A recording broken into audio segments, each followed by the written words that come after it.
Magandang araw po sa inyong lahat, lalong-lalo na po sa mga giliw nating tagapakinig. Sa araw po na ito, mapapakinggan po natin ang kwento ng may 10 taong gulang na batang si Fermin. Isang batang mapagmahal sa mga hayop. At dahil sa pagmamalasakit niya sa mga hayop, ay maililigtas niya ang isang engkantadong butiki mula sa malupit na batang si Denver. Pagkakalooban siya ng isang kakaibang mutya na posibleng tumalo sa kampon ng mga kadiliman.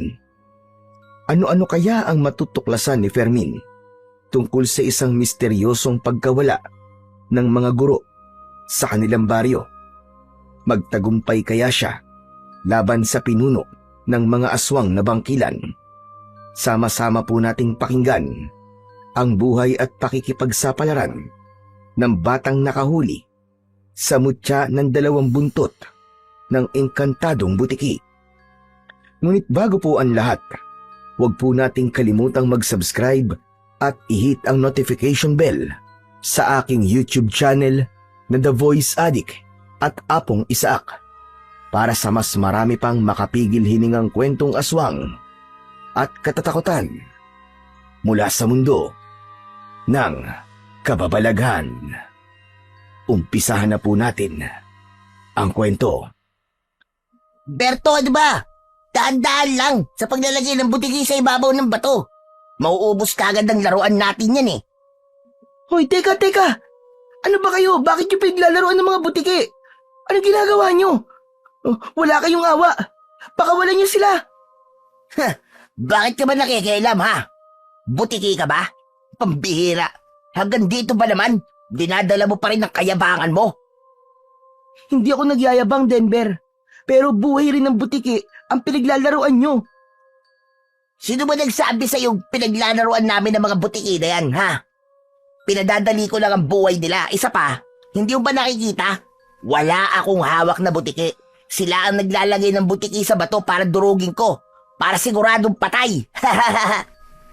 Tumigil na kayo. Hindi sila laruan. At lalong hindi sila mga bagay na dapat yung durugin. May buhay rin sila at hindi kayo Diyos para kunin ang buhay nila, kaya tumigil na kayo. Pakawalan nyo ang mga butiki na yan. Eh anong gusto mo? Ikaw ang durugin ko, ganon? Pabihira naman, oo. Hanggang dito ba naman, Fermin? Mahilig ka pa rin magpabida? Ikaw na nga ang sikat sa school natin eh. Ikaw pa rin ang paborito ng teacher natin. Siyempre, nanay mo siya eh. Pati ba naman dito, magpapasikat ka pa rin? Hindi ako nagpapasikat, Denver. Ginagawa ko lang kung ano ang sa tingin ko'y tama. Hindi mga kagaya nyo. Wala na kayong ibang iniisip kundi sakta ng mga butiki na yan. Sa tingin mo, buhay pa sila? Hindi mo ba nakikita? Iisa na lang ang natitira sa kamay ni Berto. Huli ka na, patay na silang lahat. At itong natitira, papatayin ko na rin. Bakit ba ang lupit mo sa mga butiki, ha, Denver? Hindi ka naman nila inaano, ah. Anong hindi inaanong sinasabi mo? Ayusin mo nga. Hindi mo ba alam na masakit sa tenga ang mga huni nila? Nakakaasar. Dahilan dun, kaya malupit ka sa kanila. Pakawalan mo ang mga butiki na yan. Wala ka na magagawa. Gagawin ko kung anong gusto ko. Wala naman silang pakinabang eh. Nakakasura lang ang kanilang mga itsura. Pati ang huni nila, ang sakit sa tenga. Sige na, Berto. Ilagay mo na ang butiki sa ibabaw ng bato. Ipapakita ko lang kay Fermin kung paano ko dudurugin ang butiki sa harap niya. Akma na sanang ipapatong ni Berto ang butiki sa ibabaw ng malumot na bato. Ngunit mabilis na kinuha ni Fermin sa kamay ni Berto ang nakalaylay na butiki. Kumakawag-kawag pa yon na tila ba humihingi ng tulong sa kanya. Naramdaman ni Fermin ang butiki sa kanyang palad. Saktong pagkuyom niya ng kanyang kamao, tumama ang malakas na suntok ni Denver sa kanyang muka. Galit na galit itong ipinagtulakan siya. Subalit lumaban siya. Gumanti rin siya rito ng suntok. Tumama ang kanyang kamao sa bibig nito. Bumagsak sa lupa si Denver. Dahil sa ginawa ni Fermin, sumugod na rin sa kanyang kinaroroonan ang 4 pa nitong mga kasama. Pinagtulungan siyang bugbugin ng mga ito. Subalit nagmatigas si Fermin. Kahit isang kamao lang ang nagagamit niyang panlaban sa mga ito, ay sinikap niyang huwag masaktan ang butiking nakakubli sa kanyang kamay. Sinalo niya ang maraming suntok at iniwasan ang bawat pagtama ng mga kamao ng mga kalaban. Ang 4 na kaibigan ni Denver ay mga estudyanteng mahilig maglaro ng mga hayop. Pinapatay nila o di kaya naman ay pinapahirapan. Kung minsan, gumagawa ang mga ito ng patibong na gawa sa tingting at sinulid. Ginagamitan nila yon ng pain para mahuli nila ito sa leeg. Kapag nagkakatuwaan naman, ay tinatanggalan nila ng buntot ang butiking nahuhuli nila.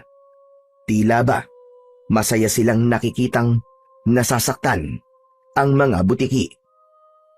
Dahil marami ang kalaban ni Fermin, bumagsak siya sa lupa.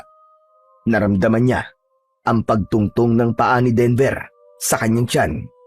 Tila ba isa siyang butiki na dinudurog sa ilalim ng talampakan nito. Nakangisi at punong-puno ng galit ang anyo ni Denver. Ngunit hindi siya nagpatalo sa sakit. Agad siyang umikot ng higa. Nakawala siya sa pagkakaapak ng paa ni Denver sa kanya. Ibigay mo na sa amin ang butike, Fermin. Kung ayaw mong basagin ko ng suntok ang pagmumukha mo. Hindi niyo ito makukuha sa akin, Denver. Sumusobra na kayo. Wala na kayong awa sa mga hayop. Abat, masyado ka naman yatang nagpapakabayani sa butiking yan, ha, Fermin? Baka mamaya niyan magkapalit kayo ng muka. Ikaw rin. Sige ka. Baka hindi ka na makilala ng mga magulang mo. Umalingaw-ngaw ang tawanan sa paligid ni Fermin. Lahat ay nakatingin sa kanya habang nang aasar ang titig. Naramdaman niya ang mahinang paggalaw ng butiki sa loob ng kanyang kamay. Kaya naman, mas pinanindigan niya sa mga kalaban na hindi niya ibabalik ang butiki. Maya-maya pa ay narinig nila ang mabilis na yabag ng paa ng taong papalapit sa kanilang kinaroroonan. Kasunod ng malakas na sigaw ng may 40 taong gulang na si Mang Emil. Meron dalang pagkain ang kanyang ama para sa kanyang ina na si Aling Tera. Hoy, kayo! Ano ginagawa niyo sa anak ko, ha? Aba, wala kaming ginagawang masama dyan sa anak mo, no? Siya pa nga ang nakikialam sa amin, eh. Pagsabihan mo naman yung anak mo, Mang Emil. Pakialamero, eh. Tumigil ka, Denver. May kabuluhan ang ginagawa ko. At hindi ako pakialamero. Teka. Ano na naman bang pinagtatalunan niyo ni Denver, anak? Araw-araw na lang kayo nag-aaway, ah. Ano bang pinakialaman mo? Sos! Dapat ba ganyan ang tatay? Magtatanong pa? Eh nakita naman na pakialamero talaga yung anak mo. Huh! Paluin nyo na kagad nang magtanda. Tumigil ka, ah. Wala kang galang, ah. At sino ka naman para igalang ko? Hindi naman kita tatay, ah. Saka pwede ba? Ibalik nyo na lang sa akin ang butike na nasa kamay niya. Sa akin yun, eh. Tay, hindi ko pa ibibigay sa kanila to. Pinapatay po nila ang mga butiki. At ito na lang po na iligtas ko sa lahat po ng mga pinatay nila. Anak, totoo ba yung sinasabi mo? Opo, Tay. Kaya po kami nagkakagulo ngayon ay dahil inagaw ko po sa kanilang butiki. Marami po silang pinatay na butiki, Tay. Kaya kahit na anong mangyari, hindi ko po ibibigay sa kanila to, Tay. Aba, Diyos ko po. Bakit niyo naman pinapatay ang mga butiki? Wala naman silang kasalanan sa inyo, ah. Ano ba mga pumasok sa isip niyo at nagkakaganyan kayong mga bata kayo? Ayon! Nakahanap ng kakampi si Fermin. Isang konsentidor na tatay. Tumigil ka! Kahit hindi si Fermin ang batang nasa kalagayan niya, ayun din ang gagawin ko. Wala kayong karapatan na pumatay ng mga hayop. Pambihirang kamalasan to. Pareho pala kayong may sira ng ulo, eh. Wala akong pakialam sa buhay ng mga hayop o ng butike. Ang gusto ko, ibalik nyo ang butike na nasa kamay ni Fermin. Lintik na yan. Ngayon lang ako nakakita ng ama na kinukonsinti ang kalokohan ng anak. Hindi kalokohan ang pagliligtas sa buhay ng butike. Saka wala kang karapatan na bastusin ang tatay ko sa harapan ko! Tuluyan nang hindi nakapagtimpi ng galit si Fermin. Tumakbo siya papalapit kay Denver. Para sa kanya, matatanggap niyang pagsalitaan siya ng masama ng ibang tao. Pero ang bastusin ang kanyang ama sa harapan niya ay ibang usapan na. Kumukulo ang dugo niya sa galit, kaya nang tuluyan siyang makalapit dito, isang malakas na suntok ang dumapo sa mukha nito. Kaya naman, bumagsak ito sa lupa habang namumula ang muka. Ang mga kaeskwela naman nila ay kumaripas ng takbo, papalayo sa kanilang kinaroroonan. Matalim ang tingin ni Denver nang tumayo ito. Bumaba ang tingin nito sa kanyang nakakuyom na kamao, kung saan ay nararamdaman niyang walang tigil sa paggalaw ang butiki na parabang gusto nang tumakas. Umalingaw-ngaw ang malakas na boses ni Denver habang nakaduro ang daliri nito sa kanilang mag-ama. Pagsisisihan niyo to. Tandaan niyo yan. Hindi ako makakapayag na hindi ako makakaganti sa inyong dalawa. Abat, sumusobra ka ng bata ka. Ganyan ka ba pinalaki ng mga magulang mo, ha? Bastos! Tay, wala na po mga magulang si Denver. Palaboy po siya at nakikitira sa classroom namin. Umaasa lamang siya sa mga batang kaya niyang takutin para hingan ng pera, pambili po ng pagkain niya. Nakakapag-aral po siya dahil sa kawang gawa ng mga teacher namin sa school. Pero imbis kabutihan ang ipakita niya, kasamaan pa po ang iginaganti niya sa mga guro. Abat, talaga palang wala kang kwentang bata, no? Kaya pala wala kang modo at lumaki kang bastos dahil wala kang mga magulang na nagpalaki sa'yo. Imbis na katuwaan ka, ay kasusuraan ka pa dahil sa masama mong ugali. Wala kang pakialam kung meron akong magulang o wala. Ito ang tandaan nyo. Gaganti talaga ako, kaya humanda kayo. Pagsisisihan nyo ang ginawa nyo. Ipapatikim ko sa inyo ang galit ko. Tandaan nyo yan! Hindi na hinintay ni Denver na makasagot si Mang Emil. Tumakbo itong papalayo sa kanilang kinaroroonan at naglaho sa madilim na bahagi ng kakahuyan. Naiwan si Mang Emil at Fermin sa gitna ng kagubatan. Si Mang Emil na isang magsasaka ay merong sapat na kinikita para itaguyod ang kanilang pamilya.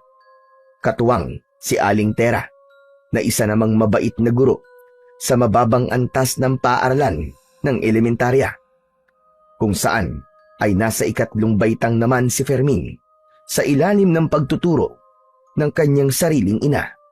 Kaya hindi naging mahirap sa kanila ang buhay. Ang baryo ng Marigondon ay baryong sagana sa likas na yaman ng gubat. Pagsasaka ang pangunahing hanap buhay sa baryo at kadalasan ay dito nag-aangkat ang ibang mga magsasaka ng binhi na ginagamit nila sa pagtatanim ng palay. Ngunit kakaiba ang lugar na ito sapagkat matatagpuan dito ang maraming butiki na nakatira sa bahay ng mga tao. Kung minsan ay dinadayo ng mga sabongero ang kanilang lugar para maghanap ng sinasabing anting-anting para gamitin sa sugal. Yun ay ang buntot ng butike. Ngunit bihira lamang makakita ng ganong klaseng buntot. Pero matyaga pa rin ang iilan na maghanap ng nasabing agimat na magdadala raw ng swerte sa mga negosyo at sugal. Sa kabila ng kagandahan ng lugar ay merong misteryosong nangyayari sa kanilang baryo. Sa loob mismo ng paaralan na pinagtuturuan ni Aling Tera, marami na ang guro na napapabalitang nawawala sa silid na yon. Walang bakas na naiiwan at walang mga ebidensya na magpapatunay kung nasaan na nga ba ang mga gurong nawawala. Isang palaisipan na hanggang ngayon ay wala pa ring kasagutan. Kaya lang, sa kabila ng nakakatakot na kwento ng eskwelahan, ay napipilitan pa rin silang pumasok sa paaralan. Maya-maya pa ay naramdaman ni Fermin ang palad ng kanyang ama sa kanyang balikat. Ayos ka lang ba, ha anak? Hindi ka ba nasaktan? Ayos lang po ako, Tay. Sa susunod, huwag mo nang uulitin yun, ha? Mapapahamak ka eh. Hindi po ako natatakot sa kanila, Tay. Dahil ginagawa ko lang po yung tama. Kung hindi po ako kumilos kanina, baka napatay na po nila yung butiki. Kahit pa anak, isipin mo muna ang sarili mo. Baka masaktan ka nila eh. Halika na nga, sumama ka na lang sa akin, tanghali na. Baka gutom na ang nanay mo. Kayo na lang po ang pumunta kay nanay, Tay. Kailangan ko pa pong pakawalan ng butiki sa kakahuyan eh. Hahanapan ko po siya ng maayos na tirahan. Pero baka naman, balikan ka rito ng mga lokong yun, anak. Hindi po yun, Tay. Hindi naman po ako magpapabugbog sa kanila eh. Mahalaga lamang po na mapakawalan to na po ang butiki sa gubat. Ay, sige. Ikaw ang bahala. Pero pagkatapos mo dyan, sumunod ka na kagad sa akin, ha? Nang hindi na ako nag-aalala sa'yo. Huwag ka na lang lalayo. Alam mo naman na maraming mababangis na hayop sa gubat na to. Opo, Tay. Pagkatapos magpaalam, ay umalis na rin si Mang Emil. Nahabol na lang ng tanaw ni Fermin ang papalayo niyang ama. Dala nito ang lunch bag ng kanyang ina para sa tanghalian. Maya-maya pa ay nagpasya na siyang maglakad papalayo sa lugar na yon. Naghanap siya ng puno na walang nakatirang mga langgam. Ramdam na ramdam ni Fermin ang pamamawis ng kanyang mga kamay. Ang hindi lang talaga niya maintindihan ay kung bakit galit na galit si Denver sa mga butiki. Nagtataka rin siya sa biglang pagbabago ng ugali nito. Mabuting tao at tahimik na bata si Denver. Sa katunayan, ay dati pa niya itong kaibigan. Kaya nga nakapag-aral ito dahil sa tulong ng kanyang ina. Hiniling niya kay Aling Tera na bigyan ng tulong si Denver para makapag-aral ito. Kaya lang, isang taon, pagkalipas ay bigla itong nagbago. Madalas ay nakikipag-away sa ibang bata. Kung minsan naman ay hindi kilala ang mga taong minsang tumulong dito. Hanggang sa unti-unting nasanay ang mga guro sa ugali ni Denver at pilit na lamang iniintindi ang ugali nito. Katuwiran ng mga ito ay mahirap ang pinagdadaanan ng batang lumaki ng walang mga magulang. Kaya iniiwasan na lang ng mga bata na makipag-usap at makipaglaro kay Denver. Ang natira na lamang na nagtsatsaga sa ugali ni Denver ay ang mga dati ring kaibigan ni Fermin. Pagkalipas ng ilang minutong paglalakad ni Fermin, ay narating niya ang tapat ng isang malaking puno na mayroong maaliwalas na paligid. Kaya hindi nagtagal, ay ibinuka na niya ang kanyang kamao. Ilalapag niya sana sa ugat ng puno ang butiki, ngunit tumambad sa kanyang paningin ang kakaibang kulay nito. Nakita niya ang kakaibang itsura ng buntot nito. Naputol yun at walang tigil sa pagkawag. Pinagmasdan niya ang malasangan nitong buntot. Parang dalawa. Nagpalinga-linga siya sa paligid at bumilis ang tibok ng kanyang puso. Diyos ko, anong klaseng nilalang to? Bakit parang kakaiba ka sa lahat ng butiking nakita ko? Ikaw na ba yung sinasabi nilang may dalang agimat ang buntot? Hindi umaalis ang butiki sa kanyang kamay habang ang buntot nito ay unti-unti nang humihina sa pagkawag o paggalaw. Yun ang reaksyon ng napuputol na buntot ng butiki. Isang buntot na maaaring magamit sa negosyo at sugal, pero kadalasan ginagamit yun laban sa masasamang elemento ng kalikasan. Mahal yun kung ibibenta niya, ngunit para kay Fermin, isa yung kabiguan dahil hindi niya nailigtas ng maayos ang butiki. Kaya pakiramdam niya ay meron siyang kasalanan sa pagkakaputol sa buntot nito. Likas kay Fermin ang maging maawain at matulungin sa mga hayop, lalo na kung ito ay isang butiki. Natutuwa siya kapag humuhuni ito ng malakas. Butiki, patawarin mo ako ha. Hindi ko nailigtas ang buntot mo. Pero ang mahalaga ay buhay ka naman at hindi ka tuluyang napatay ng mga kaibigan ni Denver. Pasensya ka na ha. Kung nakita mo ang naging kamatayan ng mga kalahi mo. Akas sa mukha ni Fermin ang labis na pagkadismaya sa ginawa ng grupo ni Denver. Awa rin ang naramdaman niya para sa butiki. Kinuha niya ang naputol na buntot nito, saka inilapag ang butiki sa ugat ng puno. Hindi ito agad umalis, sa halip ay parang nakita niyang bumakas sa mga mata nito ang lungkot. Ipinakita niya ang kapirasong buntot at isinilid niya yon sa kanyang bulsa. Ang butiki ay may kakayahang magbigay ng babala sa pamamagitan ng kanilang huni.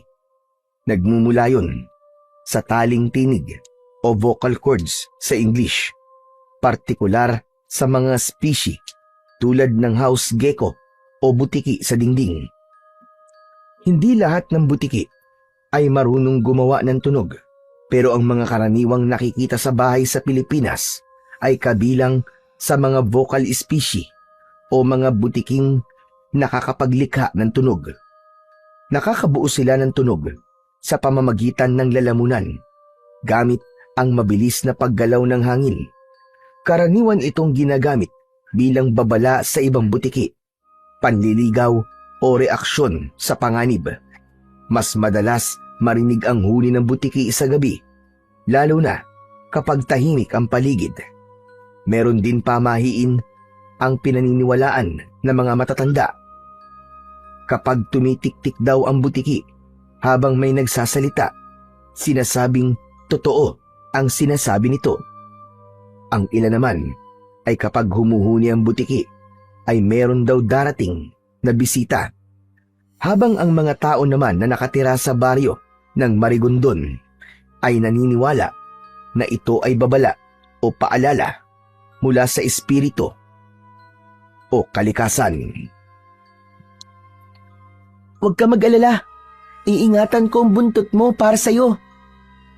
Hindi na natapos ni Fermin ang kanyang sasabihin nang mula sa kanyang harapan ay bumalot ang kulay asul na liwanag sa katawan ng butiki.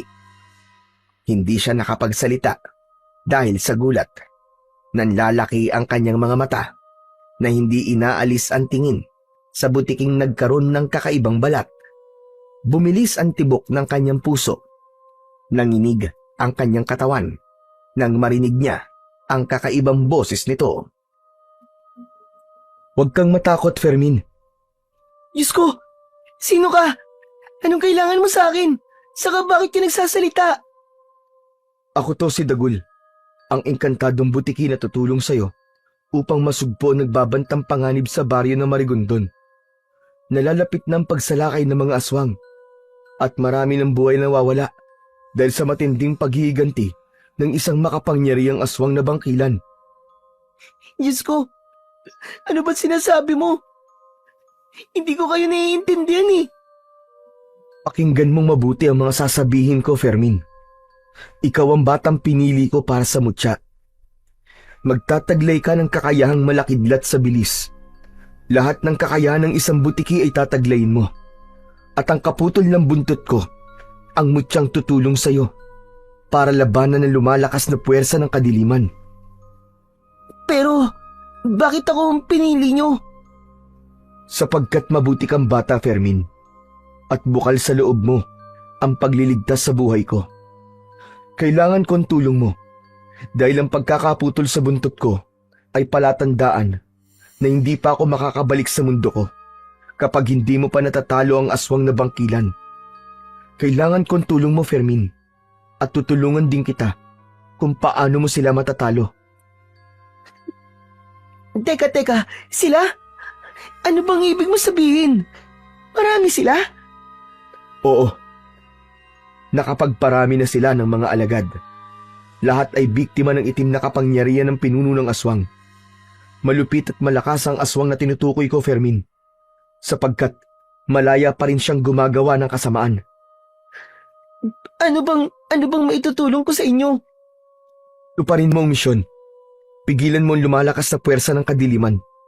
Sa sandaling mawasak mo ang perlas ng aswang, saka lang din magbubukas ang lagusan, papunta sa mundo namin. Mapanganib ang pinuno, kaya mag-iingat ka, Fermin. Teka, sandali lang. Hindi ko pa tinatanggap ang mutya na sinasabi mo. Wala ka na magagawa, dahil pagkatapos mong mahawakan ang kaputol ng buntot ko, nasa kamay mo na ang mutya. Pero, hindi ko kayang lumaban sa mga aswang eh. Kaya mo yan. May tiwala ako sa'yo. Tandaan mo, ang kalaban mong bangkilan ay hindi kagad nakikilala ng mutya dahil may hawak itong perlas ng pagkaaswang. Samantalang habang hawak mo mutya ng 2 buntot ng butiki, ay hindi ka basta-bastang matutuntun ng pinuno ng mga aswang. Sige, total wala naman akong magagawa eh. Tatanggapin ko ng misyon para tulungan po kayong makabalik na sa mundo nyo at matalo ng tuluyan ang pinuno ng mga aswang. Fermin, meron siyang kinalaman sa pagkawala ng mga guro sa baryo. Kaya kailangan mo siyang mahanap para mapigilan ang pambibiktima niya sa mga tao. Merong kakayahan ng mga bangkilan. Ano bang kakayahan at uri ng aswang ang mga bangkilan? May kakayahan silang mag-anyong aso, ibon, baboy ramo, at isang anyo ng panggagaya o shape-shifting sa English.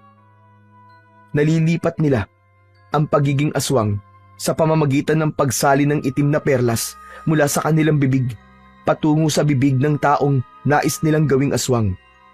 Kapag nahawa ng tao sa pagiging aswang, saka lang maibabalik ang perlas sa pinuno sa oras na bumilog na ang buwan. Kung ganun po, marahil nakapagparami na nga po sila ng mga alagad. Tama ka.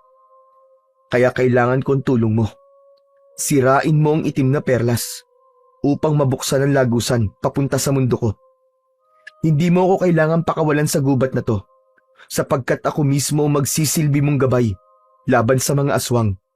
Ituturo ko sa'yo kung paano magagamit ang mutya. Subalit ikaw pa rin ang gagawa ng paraan para makilala ang nagtatagong aswang sa ibang katauhan.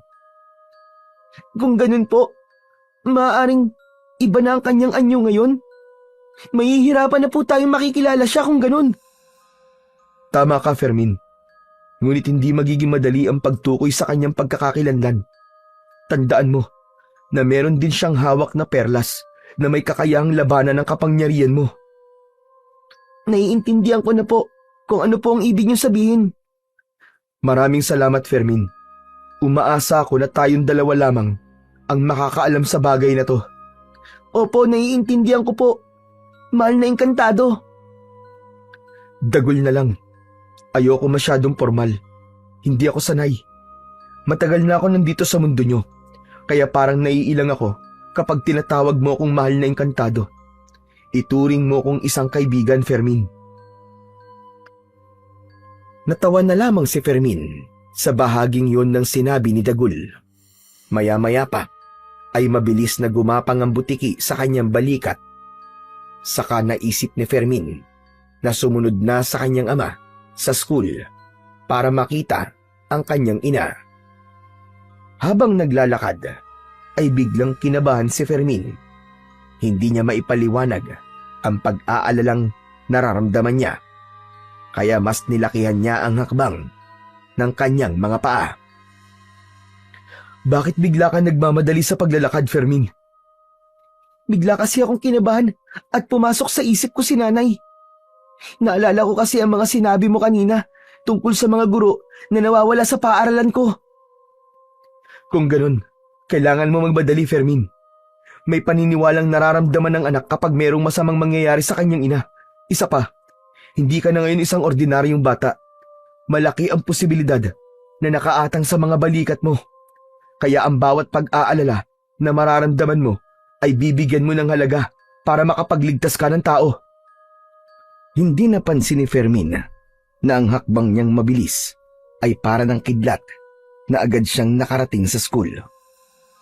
Mula sa kanyang kinatatayuan ay natanaw niya ang silid ng kanyang ina.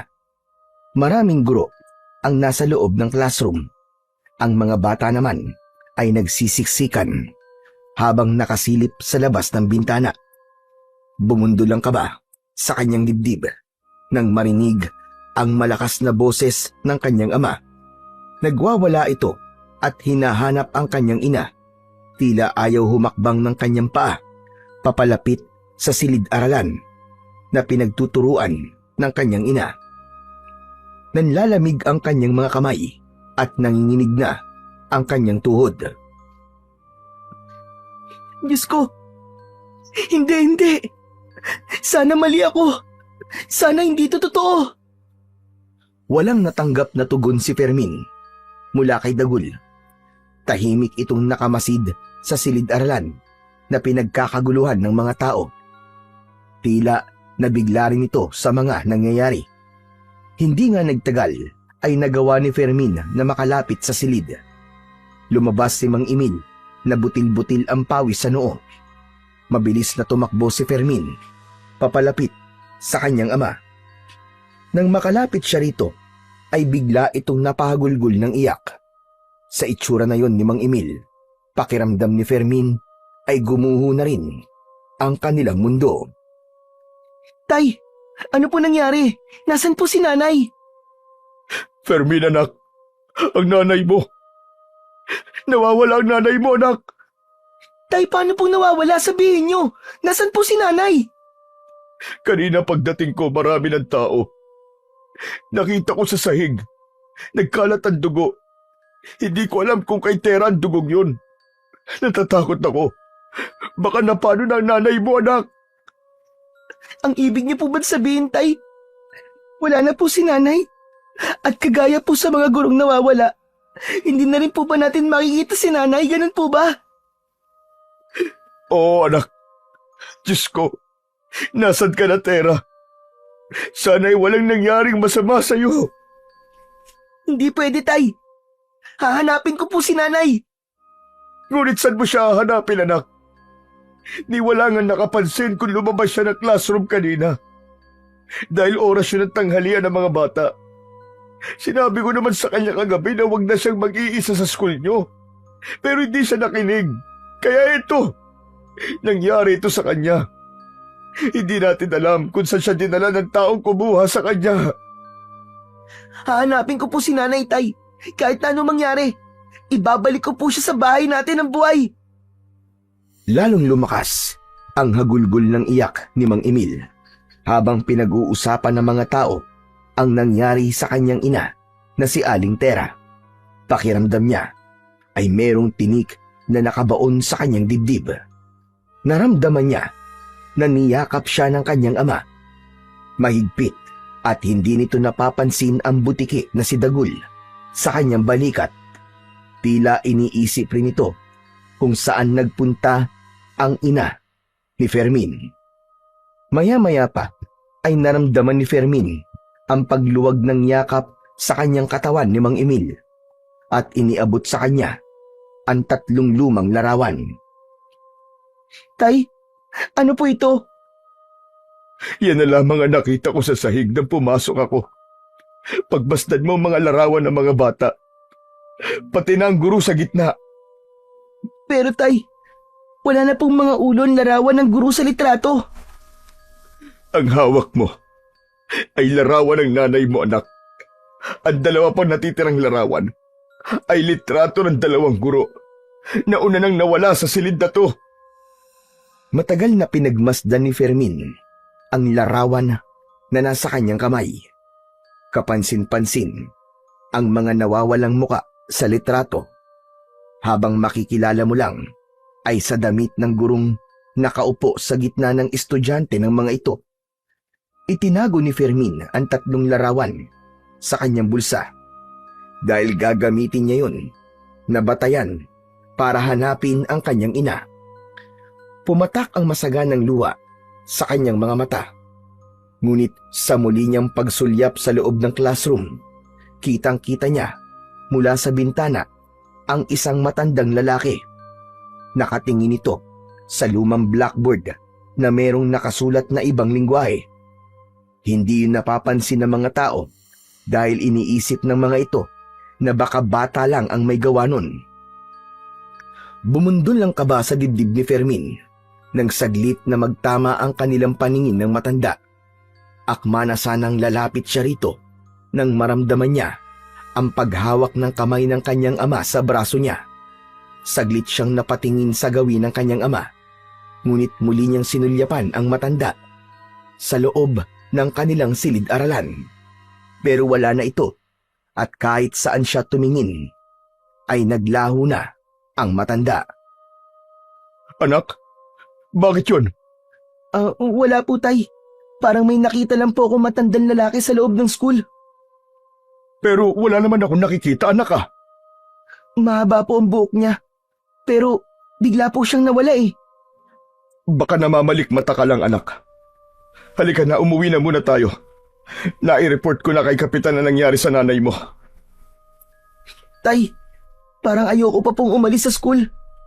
Anak, mas lalo lamang tayo masasaktan kung maiisip natin na posibleng may nangyaring masama sa iyong ina. Kaya tara na. Sapat na po ang dugong nakita niyo sa saig, tay, para masabing may nangyaring masama talaga kay nanay. Ramdam na ramdam ni Fermin ang hirap na pinagdadaanan ng kanyang ama. Kaya wala siyang nagawa kundi samahan itong umuwi sa kanilang bahay. Habang si Dagul naman ay tahimik na nakamasid sa bawat nangyayari sa paligid. Hanggat walang katawan, huwag kang mag-isip na patay na ang nanay mo, Fermin. Sa halip, kailangan mo magpakatatag. Hanapin mo kung saan pwedeng dinala ang nanay mo. Kailangan mo magbadali para maabutan mo pa siyang buhay. Pero saan ko naman nahanapin si nanay? Wala ka ba talagang kapangyarihan para makita ko ang nanay ko? Patawarin mo ko, Fermin. Pakikipaglaban gamit ang mutya ang kaya kong maibigay na tulong sa'yo. Pasensya na. Ikaw lang ang may kakayahan na maghanap sa iyong ina. Isang malalim na buntong hininga ang pinakawalan ni Fermin. Pakiramdam niya ay mas lalong bumigat ang dibdib niya dahil sa sinabi ng engkantadong si Dagul. Habang tinatahak nila ang daan papunta sa kanilang bahay, ay abala pa rin sa pag-iisip si Fermin kung saan ba niya hahanapin ang kanyang ina. Pagkalipas ng ilang minuto, ay narating nila ang kanilang bahay. Wala silang imikang mag-ama. Tig-isang gilid sila sa sala habang malalim ang mga iniisip.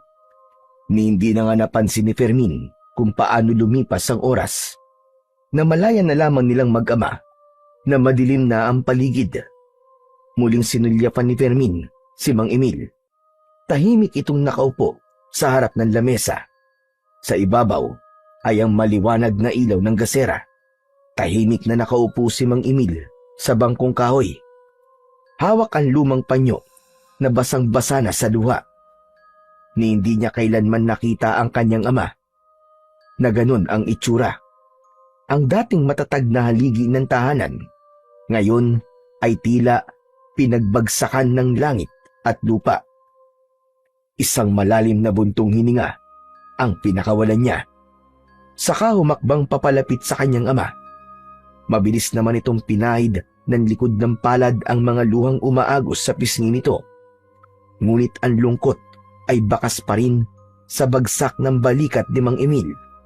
Parang pinipiga ang puso niya sa nakikitang sitwasyon ng kanyang ama. Tayo na pong ginagawa niyo rito. Ba't di pa po kayo natutulog? Mahina niyang tawag, ngunit hindi siya nilingon nito. Tahimik itong nakaupo at nakayuko na para bang nagdadasal na sana ay panaginip lamang ang lahat. Ang butiki namang si Dagul ay palagi nang nakakapit sa kanyang balikat. Nakikinig ito ng kanilang usapan, ngunit hindi nagsasalita. Ang mga hikbi ni Mang Emil ay parang karayom na tumutusok sa kanyang puso. Masakit at paulit-ulit na gumuguhit sa kanyang pandinig. Maging ang garalgal nitong boses ay parang malamig na tubig na unti-unting nagpapahina sa kanyang tuhod. Alam niya kung gaano nito kamahal si Aling Tera. Kaya labis ang pag-aalala nito sa pagkawala ng kanyang ina. Lumapit si Fermin sa tabi ng kanyang ima at pinatong niya ang kanyang palad sa balikat nito. Hindi siya bastag nawala, Fermin. Aswang ang may gawa nun sa kanya. Bulong ni Mang Emil. Halos hindi marinig. Si Fermin naman ay tila hinihintay ang paliwanag ng kanyang ama kung bakit naisip nitong aswang ang kumuha sa kanyang ina. May nararamdaman akong kakaiba. Parang merong nilalang ang unti-unting umuubos sa mga guro o sa baryo natin. Paano niyo po na sigurong aswang po ang kumuha kay nanay, tay? Isang malalim na buntong hininga ang itinugon ni Mang Emil sa tanong na yon ni Fermin. Tumahimik siya at napatingin ng malungkot sa gaserang kaharap ng kanyang ama. Sa kanyang puso, may gumapang na takot, hindi lang dahil sa pagkawala ng kanyang ina, kundi sa posibilidad na may mas malalim na dahilan kung bakit marami ang guro na nawawala sa kanilang lugar. Biglang natigilan si Fermin nang marinig ang paghuni ng butiki sa bubong ng kanilang bahay. Isang kumpirmasyon o babala. Palatandaan yon na totoo ang sinasabi ni Mang Emil. Kung ganun, kailangan na po natin talagang kumilos para hanapin po si nanay, tay. Naniniwala pa po akong buhay pa po si nanay. Hindi po tayo dapat sumuko. Pero hindi ko alam kung saan ako magsisimula, anak. Magulong-magulo ang isip ko ngayon. Siya nga po pala, tay. Ipaghahanda ko po muna kayo ng pagkain. Kanina pa po kayong hindi kumakain eh. Wala akong ganang kumain, anak. Ikaw na lang muna ang kumain, sige na. Pero tay, baka naman po magkasakit kayo niyan. Kahit konti lang po sana kumain po kayo. Babayaan mo na muna ako mapag-isa, Fermin. Huwag ka mag-alala, anak. Hindi rin naman ako makakakain ito ng maayos eh. Sige na, matulog ka na. Sige po, tay. Kayo pong bahala. Mabigat ang hakbang ng mga paa na umalis sa tabi ni Mang Emil, si Fermin. Malungkot siyang lumapit sa pintuan ng kanyang silid. Bago pumasok, ay sinulyapan niya ang kanyang ama na nakaupo pa rin sa bangko, paharap sa lamesa, habang si Dagul naman ay nasa balikat pa rin niya. Maya-maya pa, ay lumipat sa kanyang braso. Saka lang siya dumiretso ng pasok sa loob ng kanyang silid. Bumungad sa kanyang paningin ang nakahandang damit na pantulog. Madalas na si Aling Tera ang naghahanda nun kapag gabi na. Naluluwang nilapitan ni Fermin ang katre na gawa sa kawayan at napatanaw sa labas ng kanyang nakabukas na bintana. Naupo siya sa gilid ng katre at tumingin sa butiki na nasa braso niya. Anong iniisip mo, Fermin? Natatakot ako, Dagul. Paano kung patay na si nanay? Paano kung nakuha na siya ng bangkilan? Hindi ko masasagot ang tanong na yan, Fermin. Pero kung gusto mo, umalis tayo at maglibot sa paligid ng paaralan. Malakas ang kutob kong nandun ang sagot sa katanungan mo. Isang malalim na buntong hininga ang pinakawalan ni Fermin. Sabay tanaw sa labas ng bintana. Napatayo siya nang makita ang matandang lalaki na nakatayo sa tabi ng puno. Nakatingin ito sa kanila, pati na sa butiki na nasa kanyang braso. Bumundol ang kaba sa kanyang dibdib. Kilala niya ang matandang nasa tapat ng kanyang bintana. Yun din ang matandang nakita niya sa loob ng classroom ng kanyang ina. Dala ng kagustuhang makilala at makausap ni Fermin ang matanda. Tumalon siya mula sa bintana, ngunit tumalikod ang matanda. Mabilis ang tibok ng kanyang puso na nagmamadaling tumakbo at hinabol ang naglalakad na matanda. Sinadya niyang hindi lumikha ng ingay upang hindi marinig ng kanyang ama. Lolo! Lolo, sandali lang po! Huwag po muna kayong umalis! Fermin, hindi natin siya kilala. Huwag tayong sumunod sa kanya. Dagul, malakas ang kutob kong may alam siya sa mga nangyayari sa paligid natin. Hindi siya masamang tao. Baka matulungan niya tayo. Huwag ka mag-alala. Mararamdaman ko kung masama siyang nilalang. Pero huwag mo rin kalilimutan, merong kakayahan ng bangkilan na mag-anyong tao. Kaya nitong gayahin ang mukha ng mga taong naging biktima niya. Pati boses, kaya rin niyang gayahin. Huwag mo na siyang sundan, Fermin. Nag-aalala ako na baka makuha niya sa iyo ang mutya. Alalahanin mo rin na merong itim na perlas ang aswang na bangkilan. Pero hindi nakinig si Fermin. Diretso ang kanyang hakbang sa paghabol sa naglalakad na matanda. Tila sinasadya nitong pasunurin siya. Ngunit may tiwala siya sa kanyang nararamdaman. Malakas ang kutob niyang may alam ang matanda tungkol sa mga aswang na bangkilan at kung bakit marami ang guro na nawawala sa baryo nila. Lolo, teka! Sandali lang po! Huwag po muna kayong umalis! Bakit po kayo pumunta rito? Nakita ni Fermin na huminto sa paglalakad ang matanda sa tapat ng maliwanag na sikat ng buwan. Humarap ito sa kanya at bakas ang lungkot sa mga mata nito. Hindi niya nararamdaman ang mabigat na enerhiya mula sa matanda. Sa halip, sinasabi ng kanyang puso na ang matandang kaharap niya ay makakatulong sa kanya para mahanap ang kanyang ina na si Aling Tere. Umaasa pa rin siyang buhay pa ang kanyang ina. Lolo, ano pong ginagawa niyo sa tapat ng bintana ng kwarto ko?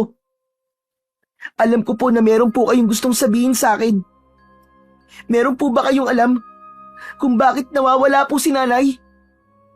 Pasensya na iyo. Pero wala akong alam sa pagkawala ng nanay mo. Subalit malakas ang kutob kong nasa school ang kasagutan sa mga tanong mo. Sino po ba kayo, Lolo? Ako si Sergio, ang asawa ni Magda. Ang matandang guro na nauna nang nawala sa classroom na yon. Kasunod ng pagkawala rin ng anak kong si Elaida na isa ring guro. At ngayon naman, ang nanay mong si Tera ang sunod na nawala. Gulat at hindi agad nakapagsalita si Fermin. Pagkatapos niyang marinig ang sinabi ni Lolo Sergio, maging si Dagul ay hindi rin nagsalita para kontrahin ang sinabi ng matanda. Marahil ay nararamdaman din ni Dagul na nagsasabi ng totoo ang matandang lalaki. Baka sa mukha nito ang lungkot at sakit sa pagkawala ng mga mahal nito sa buhay dahil sa paggaralgal ng boses nito. Pinagmasdan ni Fermin si Lolo Sergio.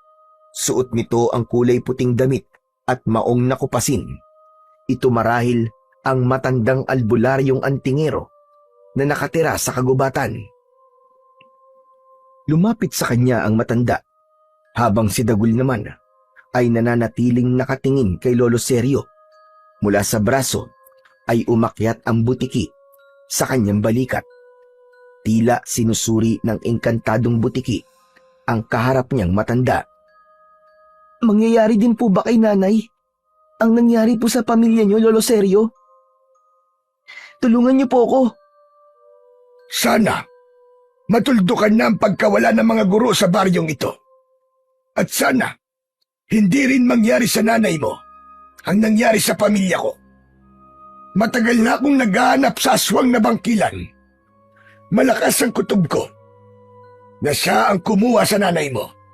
Kaya lang, mahihirapan tayong hanapin ang aswang na bangkilan dahil maaaring iba na ang kanyang itsura sa ngayon. Kung ganun po, may posibilidad na nakakasalamuha po natin sila. Oo, maaaring nakakasama nga natin sila. Malakas ang aswang na bangkilan at mahirap huliin. Wala akong laban sa kanila. Maliban na lang kung merong mutya ng 2 buntot ng inkantadong butiki. At yun ang totoong pakay ko. Kaya kita pinuntahan sa bahay mo. Matagal na hindi nakapagsalita si Fermin dahil inisip niya na hindi maaaring malaman ng matanda na nasa kanya ang mutya. Kaya naman, hinintay niyang magsalita si Dagul. Pero wala siyang narinig na boses mula sa inkantadong butiki.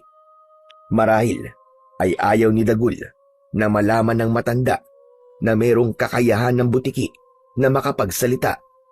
At higit sa lahat, hindi pa lubos ang pagtitiwala nito sa matanda. Kaya naman, muling nagtanong si Fermin. Kaya po bang tapatan ng mutya ang lakas ng aswang na bangkilan? Oo, sapagkat yun lamang ang nag-iisang pangontra sa kanila. Sa sandaling tumapat ang mutya sa aswang na bangkilan, ay masusunog ang kanilang balat. Ngunit kung ang bangkilan ay may itim na perlas, hindi siya tatablan ng kapangyarihan ng mutya. Kailangan mo pa rin siyang labanan, ayon sa sarili mong kakayahan. Ngunit malaki ang maitutulong ng mutya para labanan ang mga alagad nito. Kung ganun po, paano po siya makikilala ng mutya? Takot siya sa butiki. Kahit malakas ang kanyang kapangyarihan, takot siya sa huni nito. Kaya ayaw niyang makakita ng butiki. Kahit maganyong tao siya, ay makakaramdam siya ng sakit sa oras na magkita sila ng butiki. Ang butiki na nasa balikat mo ay isang inkantadong butiki. Tama ba? Paano niyo pong nalaman, Lolo Seryo? Matanda na ako, iho. At hindi ka makakapagsinungaling sa akin. Patay! Paano niyong nalaman, Fermin? Hindi ko naririnig ang boses ng butiki. Ngunit alam ko na may kakayahan siyang makapagsalita na tanging ikaw lamang ang nakakarinig. Nakikita ko ang palatandaan ng pagiging engkantado niya sa pamamagitan ng kulay. Alam ko rin, nasa bulsa mo ang buntot niya na magagamit mo laban sa mga aswang. Hindi po ako makapaniwalang alam niyo po ang lahat tungkol sa engkantadong butiki. Siya po si Dagul. Meron akong isang mahusay na mandirigma na inutusan kong lumaban sa aswang na bangkilan. Isa siyang magaling na manunugis ng aswang. Kahit wala siyang taglay na kapangyarihan, ay matapang niyang natatalo ang mga halimaw gamit ang kanyang sandata. Ngunit merong isang babae na nagpatibok ng kanyang puso. Tinalikuran niya ang pagiging manunugis ng aswang at namuhay ng tahimik. Kaya sa unang pagkakataon, ay nabigo akong hanapin ang aswang na kumuha sa pamilya ko. Magmula noon, naghanap ako ng butiki na may ganyang kapangyarihan at sinabi ko sa sarili ko na ako na lang ang lalaban sa mga aswang na yon. Pero ako po ngayon ang nagtataglay ng mutya. Kaya nga kailangan ko ng tulong mo, Fermin. Kailangan nating alamin kung ano pa ang mga ebidensyang mahanap natin sa classroom na yon. Naalala ko po na meron pong 3 lumang larawan na nakuha si tatay sa lugar kung saan po nawala si nanay. Sandali lang po at kukunin ko lang po sa loob ng bulsa ko. Mabilis na dinukot ni Fermin ang larawan sa bulsa at ibinigay niya yon sa matandang lalaki. Nanginginig ang kamay nito na pinagmasdan ng larawan. Lahat ng mga guro na naroon ay may pilas sa bahagi ng litrato. Sa banda ng ulo ng guro, tila sinadya na wag ipakita kung sino ang guro na nakaupo sa bangko. Pero natitiyak niyang yun ang mga gurong una nang nawala. Ngunit kapansin-pansin ang blackboard sa likuran ng mga batang nasa larawan. Merong nag-iisang lingwahe na hindi maintindihan kung ano ang ibig sabihin. Ibinalik ni Lolo Seryo ang larawan sa kanya at naluluwa ang mga mata nitong tumalikod na kay Fermin. Saka naman nagsalita si Dagul. Mukhang tama ang kutob ko, Fermin. Nasa loob mismo ng classroom ang kasagutan. Kailangan mo magmatsyag sa mga nangyayari sa classroom na yun tuwing gabi. Tama ka, Dagul. Yun din ang hinala ko. Humarap si Lolo Sergio kay Fermin. Narinig nito ang mga sinabi ni Fermin habang kausap ang butiki. Saktong nailagay ni Fermin ang lumang larawan sa kanyang bulsa. Naramdaman niya ang pag-iinit ng kanyang mutya sa kabila ng kanyang bulsa. Naramdaman din yun ni Dagul. Mukhang hindi tayo nag-iisa sa lugar na to, Fermin. Lolo Sergio, kailangan niyo na po sumama sa bahay. Nararamdaman ko po na merong mga nilalang sa paligid natin. Akma na sanang aalisin na Fermin at Lolo Sergio nang makitang merong mga anino ang nakatayo sa kanilang harapan. Huli na para umalis sila sa lugar na yon dahil ang simoy ng hangin ay naging kakaiba at ang paligid ay naging maalinsangan. Fermin, ihanda mong mutya. Nasa panganib tayo. Mabilis na dinukot ni Fermin ang putol na buntot ng butiki sa kanyang bulsa at hindi siya makapaniwala nang biglang lumiwanag yun at humaba na parang isang latigo. Gumuhit ang malaapoy na liwanag sa mismong katawan ng latigo. Mula sa kulay kahel ay naging isang mabangis na sandata ang mutya ng dalawang buntot ng engkantadong butiki. Lumalagablab ang apoy mula sa kanyang sandata, kasabay ng kaluskos sa paligid.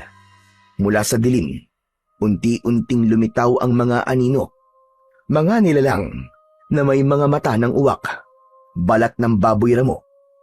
Ang mga bangkilan, nagsimula silang umangil. Hindi sila bastang mga aswang. Sila ang tagapagmana ng itim na perlas, ang mga bantay ng sinaunang sumpa ng mga halimaw. Nakangisi ang mga yon. Tila alam ang sandatang hawak ni Fermin. Ihagupit mo ang latigo sa lupa upang ang ibang nilalang na nagtatago sa likod ng mga puno ay mapilitang lumabas. Hindi nila kakayanin ang ingay ng latigo. Hindi nila kasama ang pinuno, kaya mapapatay mo sila gamit ang sandata mo. Isang malakas na paggugupit sa lupa ang ginawa ni Fermin gamit ang latigo ng butiki. Si Lolo Sergio ay pumwesto sa likod ni Fermin. Isa-isang lumapit ang mga bangkilan, paikot sa kanilang kinaroroonan. Tila hindi alam ang epekto ng kapangyarihan ng batang nagtataglay ng mutya. Ang lupa ay tila humihinga sa ilalim ng kanilang mga paa. Bawat galaw ng daon sa paligid ay matalas na pinakikiramdaman ni Fermin.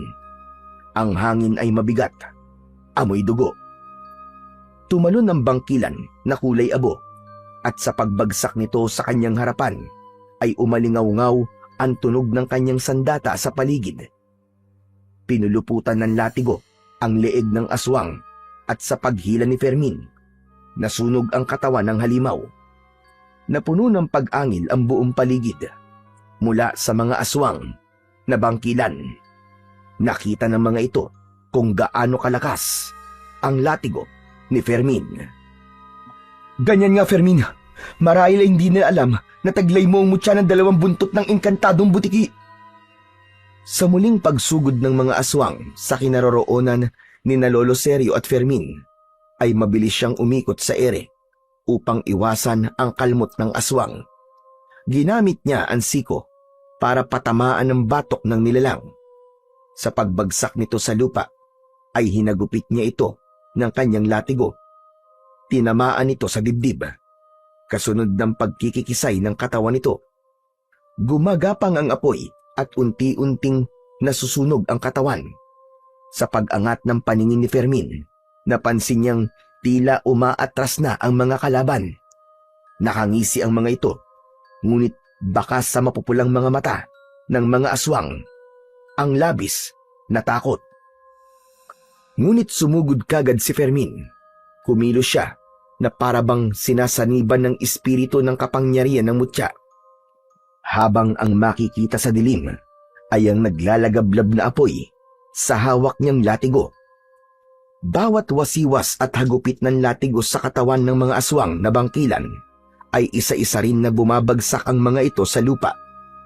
Kasabay ng pagkalat ng apoy sa katawan ng mga ito hanggang sa masunog na parang mga papel. Si Lolo Sergio ay natulala at hindi makapaniwala sa husay na ipinakita ni Fermin pagdating sa pakikipaglaban. Ito na ang katapusan yung lahat! Hanggat hindi ko nahahanap si nanay, ako magsisilbing apoy na susunog sa inyong mga katawan! Pinalot ng mga pag-angil, liwanag ng apoy at galit ang buong paligid ni Fermin, habang si Dagul naman ay nanatiling nakakapit sa kanyang balikat. Ang natitirang mga bangkilan ay sumugod kay Fermin. Ang mga kuko nito ay tila bakal. Ang hininga ay malalim na punong-puno ng galit. Ngunit sa bawat hampas ni Fermin, may tunog na parang kampanang basag. Isang alingawngaw na nagpapayanig sa buong paligid. Isang malakas na pagbuwit sa hangin ang ginawa ni Fermin gamit ang latigo.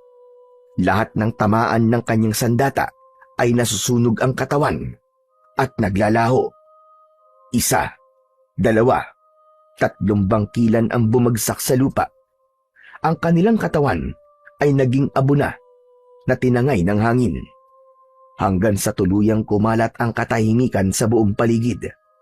Natalo lahat ni Fermin ang mga bangkilan na umatake sa kanila. Magaling, Fermin! Natalo mo mga aswang!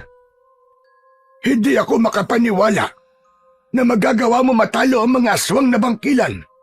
Saan mo natutunan ang pakikipaglaban sa mga aswang, Fermin? Palagi po akong tinuturuan ni tatay, lalo na po sa paggamit ng iba't ibang uri ng sandata. Kaya hindi po ako nahirapan sa paggamit po ng latigo.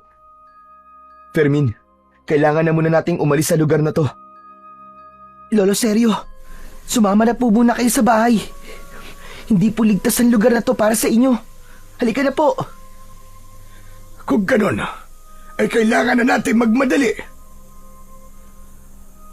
Nauna nang naglakad si Fermin. Kasunod ang matandang nagmamadali sa paghakbang papunta sa kanilang bahay. Panayanlingan nila sa paligid. Saka lamang naglaho ang liwanag sa kamay ni Fermin at ang latigo ay bumalik sa dating itsura nito. Naging buntot ulit ito ng butiki. Mahigpit ang pagkuyom ng kamao ni Fermin para ingatan ang mutya. Pagkalipas ng ilang minutong paglalakad, narating nila ang bahay ni Fermin. Sa pagkakataong yun, ay tanaw niya ang bukas na gasera ng kanyang ama. Habang hindi niya alam kung paano niya maipapaliwanag sa kanyang ama kung saan siya nanggaling. Sabihin mo sa tatay mo ang totoong nangyari sa iyo, Fermin. Tutal, alam naman na ni Lolo Sergio ang tungkol sa akin. Dapat lamang na malaman na rin ni Mang Emil ang tungkol sa misyon mo. Kaya lang, paano ko naman may papaliwanag sa kanya na nanggaling ako sa gubat? Ako ang magpapaliwanag sa kanya, Fermin. Kaya huwag ka mag-alala. Halika, sumunod ka sa akin. Isang malalim na buntong hininga ang pinakawalan ni Fermin bago siya tuluyang pumasok sa kanilang bahay. Nagulat si Mang Emil nang makita ang anak na pumasok sa pintuan ng kanilang balkonahe. Napatayo ito at titig na titig sa muka ni Lolo Sergio. Fermin? Teka, bakit kasama mo si Lolo Sergio? Kilala niyo po si Lolo Sergio, tay? Oo. At bakit kasama mo siya? Magpapaliwanag po ako, tay. Pero hindi ko po alam na kilala niyo po pala si Lolo Sergio. Natigilan ng kanyang ama at nagpalipat-lipat ang tingin sa mga damit nila.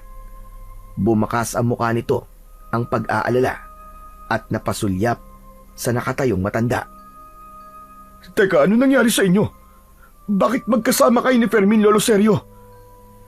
Hindi sinasadya ang aming pagkikita. Pasensya na po, tay. Lumabas po ako nang walang paalam. Fermin, hindi ikaw ang kinakausap ko. Lolo Sergio, anong ginagawa niyo rito? Gusto ko lang sanang tumulong para mahanap si Terra. Hindi ko inaasahan na bigla kaming sasalakayin ng mga aswang na bangkilan. Hindi po ba't sinabi ko na sa inyo na huwag niyong lalapitan ang anak ko kahit kailan? Hindi na po ako babalik. At hindi po ako papayag na si Fermin ang gawin niyong manunugis ng mga aswang. Nakita niyo na kung ano nangyari sa anak ko. Muntik na siyang mapahamak. Tay, wag po kayo magalit kay Lolo Seryo. Wala po siyang kasalanan, Tay. Isa ka pa. Hindi ko alam na lumabas ka pala kanina. Hindi ka nagpaalam sa akin ah. Paano ko napahamak ka? Tapos ay hindi ko alam. Saan kita hahanapin? Sige nga. Pasensya ka na, Emil. Pero wag mo nang pagalitan pa si Fermin. Ang mahalaga ngayon ay mahanap natin si Tera bago pa siya magaya sa pamilya ko. Hanggang ngayon ba ay wala ka pa rin balak na tulungan ako? Sinasabi ko naman po sa inyo na matagal na akong tumigil sa pagiging manunugis ng mga aswang. Anak nang, kung ganun, Fermin, si Mang Emil pala ang tinutukoy na manunugis ni Lolo Seryo. Yung mandirigmang pumatay sa mga aswang na bangkilan. Talagang napakaliit ng mundo. Ang tatay mo pala, ang matapang na manunugis ng aswang. Tay, totoo po ba? Isa po kayong manunugis ng aswang? Totoo, narinig mo anak. Isa akong manunugis ng aswang na matagal ko nang kinalimutan. Natigilan si Fermin at naghari ang katahimikan sa pagitan nilang tatlo. Habang si Dagul naman ay biglang nagsalita at nagkaroon ng pag-asa na matatalo nila ang mga kampon ng kadiliman. Kung ganon, may makakasama ka na, Fermin, laban sa mga aswang. Tay, kailangan ko po ang tulong nyo. Hanapin po natin si nanay. Saan naman natin hahanapin si Tera, Fermin?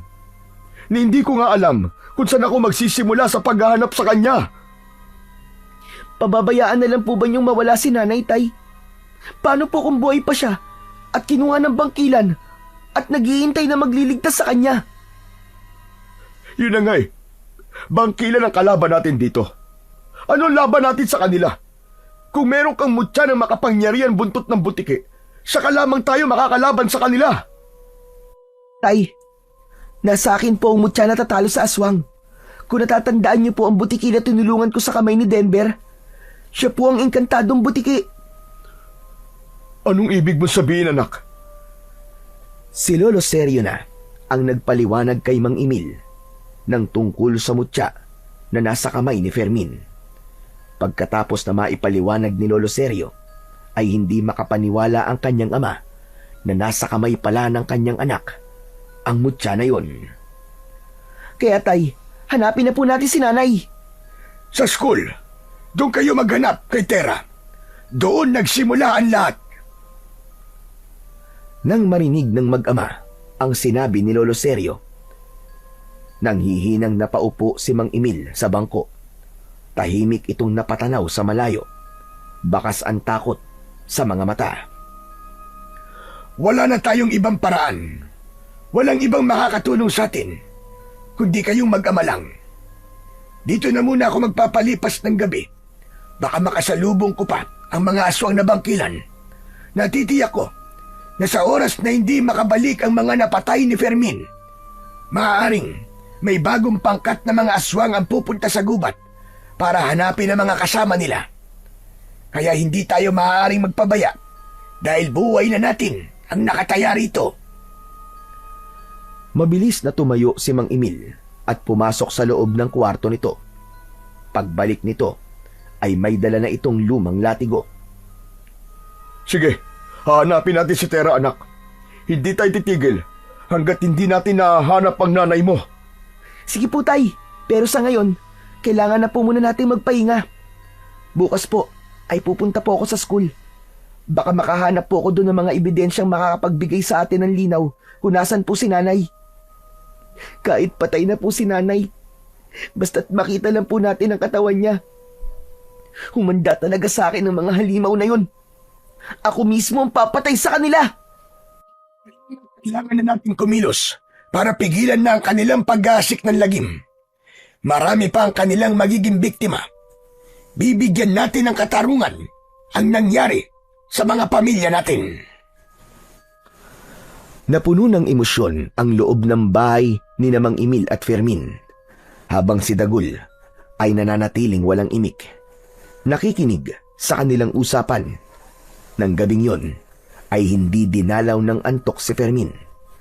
Marami ang tumatakbo sa kanyang isip, lalo na ang tungkol sa pakikipaglaban niya sa mga aswang, hanggang sa nakatulog siya nang hindi niya namamalayan. Kinabukasan, nagising ang natutulog na diwa ni Fermin sa malakas na boses ni Lolo Sergio. Ginigising siya nito mula sa pagtawag nito sa labas ng kanyang kwarto. Fermin, bumangon ka na dyan, bilisan mo. Sa tingin ko, umalis ang tatay mo kagabi. Hindi ko na malaya na lumabas siya. Hindi ko alam kung saan siya nagpunta. Bumalikwas ng bangon si Fermin. Bumundol ang kaba sa kanyang dibdib. Naramdaman niya ang takot at pag-aalala na baka kumilos na ang kanyang ama sa paghahanap sa kanyang ina. Agad siyang bumaba ng katre at lumabas ng kanyang silid. Nakita niyang nakatayo si Lolo Sergio. Nararamdaman ni Fermin ang paggapang ni Dagul sa kanyang balikat. Diyos ko, may posibilidad na hinahanap ng tatay mo si Aling Tera. Natitiyak kong nasa paaralan siya ngayon. Pero bakit niya ako iniwan? Marahil ay natakot siyang mapahamak ka. Huwag ka mag-alala. Alam ko ang husay ni Emil pagdating sa pakikipaglaban. Pero matagal na po siyang tumigil sa pakikipaglaban. Ang nakasanayan at mga natutunan kailanman ay hindi magbabago o mabubura. Hindi pa rin siya basta-bastang matatalo. Anong plano mo ngayon, Fermin? Kailangan ko pong sundan si tatay sa school. Dito na lang po muna kayo, Lolo Sergio. Sige, mag-iingat ka. Hindi na tinapos ni Fermin ang iba pang sasabihin ng matanda. Mabilis siyang tumakbo papunta sa labas ng kanilang bahay. Agad niyang tinahak ang daan papunta sa school. Ngunit pagsapit niya sa gitna ng kakauyan, kung saan ay madalas niyang nakakasalubong si Denver, hindi niya inaasahan na makikita niya ito. Katulad ni Dagul, ay hindi rin mapakali si Fermin dahil baka pagtawanan siya ni Denver at hindi niya mapigilan ang kanyang sarili. Si Denver, ang batang hindi tumitigil kapag hindi nasasaktan ng kaaway. Ang kaninang nagmamadaling si Fermin ay dahan-dahan ng humakbang papalapit kay Denver. Nakangisi ito na tila ng aasar. Malayo pa ay nagsalita na si Denver. Kumusta naman ang batang ulila na sa ina? Mabuti na rin yung nangyari. Tingnan mo. 2 araw na kaming walang pasok. O di ba ang saya? Kumusta naman? Ilang araw din naman tayong hindi nagkita. Wala ka bang sasabihin? Wala akong sasabihin sa'yo, Denver. Mabuti pang makipag-usap sa mga butike kaysa makipag-usap sa inutil na batang katulad mo. Palibasay wala kang ina, kaya hindi mo alam kung gaano kasakit mawalan ng nanay. Kung sa bagay, manhid ka. Wala kang pakiramdam. Sarili mo ang mga magulang iniwan ka. Tila napikon si Denver sa sinabi ni Fermin. Kaya naman, iniilang hakbang lang nito ang pagitan nilang dalawa. Dinakot nito ang kanyang damit. Anong sabi mo, ha? Baka gusto mong basagin ko ang pagbumuka mo. Ginagawa yan, Denver. Hindi sinasabi. Dahil sa malakas na pagdakot ni Denver sa kanyang damit, ay biglang lumitaw ang ulo ni Dagul sa balikat ni Fermin. Kitang-kita niyang nanlaki ang mga mata ni Denver. Malaki ang hakbang ng paa na napaatras ito papalayo kay Fermin. Kasabay ng malakas na pagsigaw nito, ramdam niya ang panginginig sa boses ni Denver. Maging ang biglang pagtaklob nito ng palad sa muka. Nagtataka ang mga kasama nito nang bigla itong kumaripas ng takbo. Mabilis itong nawala sa madilim na bahagi ng kakauyan. Kaya ang 5 kasama nito ay sumunod din kay Denver. Naiwan si Fermin na biglang nagtaka sa reaksyon ng mortal niyang kaaway. Fermin, napansin mo rin ba? Natakot siya sa akin ah. Hindi mo ba nakita ang usok sa mukha niya? Mabilis ang pangyayari, Dagul eh. Kaya hindi ko napansin ang usok sa mukha niya. Ang nakita ko lang ay ang takot na takot siya sa'yo. Nang makita ka niya para siyang napapaso. Hindi kaya yun ang dahilan kung bakit pinapatay niya ang mga butiki. Takot siya sa butiki. Pero nakita ka niya nung hindi pa napuputol ang buntot mo, di ba? Pero hindi siya humahawak sa akin, Fermin. Isa pa, wala akong kapangyarihan kapag buo ang buntot ko. Dahil hindi pa naman naipapasa sa'yo. Masama ang kutob ko sa kanya, Fermin. Hindi kaya siya ang pinuno ng bangkilan? Pero ang sabi ni Lolo Sergio, hindi tinatablan ng aswang na bangkilan ng kapangyarihan ko dahil meron siyang itim na perlas. Pero ang alam ko, Fermin, sa gabi lang niya yun dinadala. Dahil sa gabi lang din sila umaatake at nagkakaroon ng kakaibang anyo. Kailangan natin masiguradong siya nga ang aswang. Humanda siya sa akin kapag napatunayan kung siya ang may gawa sa pagkawala ni nanay. Hindi ko siya mapapatawad. Kailangan kumilos ka na. Natitiyak kong babalik siya dahil alam na niya na nasa iyo ang mutya. Sa sandaling magharap kayo ay mawawalan siya ng kakayahang manggaya ng muka at magpalit ng anyo. Pero itong tatandaan mo, Fermin, kahit meron siyang perlas, hindi maitatago ang pagkatakot niya sa butiki. Kaya malakas ang kutob kong si Denver nga ang pinuno ng mga aswang. Kailangan natin siya sundan. Kailangan malaman to ni tatay. Mukhang alam ko na ang sagot sa mga tanong natin. Sa classroom, dun siya nakatira. Kaya aabangan ko siya mamayang gabi. Hindi naman niya ako mararamdaman dahil sa proteksyon ng mutya sa amoy ko. Tama ka, pero mas kailangan pa rin natin mag-ingat dahil natitiyak ko, mas doble ang pag-iingat niya ngayon. Ganun na nga ang naging plano ng dalawa.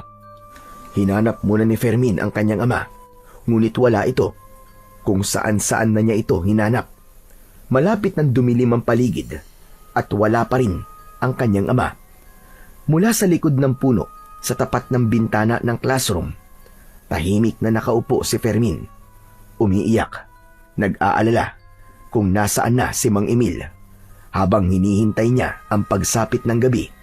Pero umaasa siyang kahit nasaan ng kanyang ama, ay alam niya na kaya nitong ipagtanggol ang kanyang sarili. Saan na kaya nagpunta si Mang Emil? Hindi ko rin alam, Dagul. Pero natatakot ako. Paano kung pati si tatay ay nawawala na rin? Bakit kasi siya umalis nang walang paalam? Ganun naman ang ama, Dagul eh. Hindi niya hahayaan na mapahamak ang kanyang anak. Kahit siya pa ang magsakripisyo. Pero hindi niya alam, Dagul. Mas pinapahirapan niya ako dahil sa takot at pag-aalala na baka isang araw magising ako na ulila na rin ako sa mga magulang. Umagos ang masaganang luha sa kanyang mga mata habang nakasandal at nakaupo sa ugat ng puno. Maya-maya pa ay naramdaman ni Fermin ang larawan sa kanyang bulsa. Kaya naman, naisip niyang muling pagmasdan yun. Matagal niyang tinitigan ng mga larawan. Isa lang ang kanyang napuna, ang mga salitang nakasulat sa pisara. Tila napansin din ni Dagul at alam nito kung ano ang ibig sabihin ng lengguwahe. Teka, lengguwahe namin yan sa mundo namin ah. Ang ibig sabihin ng eteran sitarin ay lagusan at pinto. Napaunat sa pagkakaupo si Fermin at napatitig siya sa muka ni Dagul. Kinalabutan siya ng matindi dahil nalaman niya kung ano ang ibig sabihin ng salitang yon. Anong ibig sabihin nun, Dagul? Kailangan natin pasukin ang loob ng silid. Hahanap tayo ng lagusan at pinto na sinasabi sa pisara. Diyos ko, sigurado na ngayon na merong kakaiba sa silid na yon. Yan ang aalamin natin. Hindi na nila natapos ang kanilang pag-uusap dahil bumukas ang pinto ng silid ng paaralan. Pumasok si Denver. Kitang-kita ni Fermin kung paanong nagpalinga-linga sa paligid si Denver. Biglang nagtago sa likod ng puno si Fermin dahil baka maramdaman ito na mayroong tao sa paligid.